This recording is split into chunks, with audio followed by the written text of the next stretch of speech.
পাথরটা নিয়ে অনেক টানাটানি করলাম, ভাবলাম একটু বাহুবলী করে দেখাবো, কিন্তু পারলাম না। আরে আমি সুধা, আজকে আমরা গেছিলাম মাথেরানে একটা হিল স্টেশনে। খুব দারুণ জায়গা, সেখানে অনেক পয়েন্ট আছে, আর হেঁটে যাওয়া একদমই সম্ভব না। তাই আমরা ঘোড়া করে নিয়েছিলাম, সবাই ঘোড়ায় চললাম।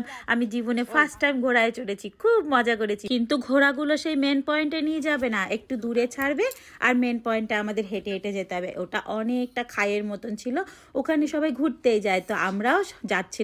আমার একটু হাঁটতে কষ্ট হচ্ছিল, তারপরে আমার বর আমার হাত ধরে ধরে টেনে নিয়ে যাচ্ছিল। তারপরে দেখলাম একটা বড় পাথর, ভাবলাম একটু বাহুবলী করি, কিন্তু পারছিলাম না এত বড় পাথরটা নাড়াতে।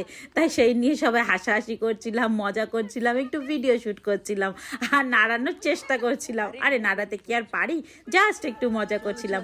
ওখান থেকে চলে গেলাম আরও নিচে, কিন্তু নিচে তো গেছি, এবার ওঠার সময় এত মজা হয়েছে, বাপরে পুরো পা ব্যথা হয়ে গেছে। আর জানো তো, আমি না জুতো পরে যেতে ভুলে গেছি, তাই আমার পায়ে বেশি ব্যথা হয়েছে। এখানে স্যান্ডেল পরে একদমই যাওয়া যায় না, জুতো পরেই যেতে হয়। তো জানি না, আমি তো চলে গেছি। পরে সবাই আমাকে বললো আরে শুজ পরে আসতে হতো, কিন্তু আমার পায়ে প্রচণ্ড ব্যথা হয়েছিল। দেখো কি সুন্দর জায়গা, আর এখান থেকে যা সুন্দর নিচে দেখাচ্ছিল না, তোমাদেরকে কি বলবো। জাস্ট এই ভিডিওটাতে সবটা দেখাতে পারলাম না, তোমাদের অন্য ভিডিওতে দেখাবো। আর এবার ওপরে ওঠার সময় আমার পায়ে এত ব্যথা, আমার বর টেনে টেনে টেনে টেনে নিয়ে যাচ্ছে। ওখানে একটা গাছের শিখর ছিল, ওখানে আমরা অনেক মস্তি করলাম, মজা করলাম, আর এইভাবে আমাদের দিনটা অনেক এনজয় সাথে কাটালাম। খুব ভালো লাগলো, খুব মজা করলাম, তার জন্য আমার বরকে অনেক থ্যাঙ্কস, আর অনেক অনেক ভালোবাসা দিলাম। তোমাদেরকেও অনেক অনেক ভালোবাসা দিলাম। Bye bye.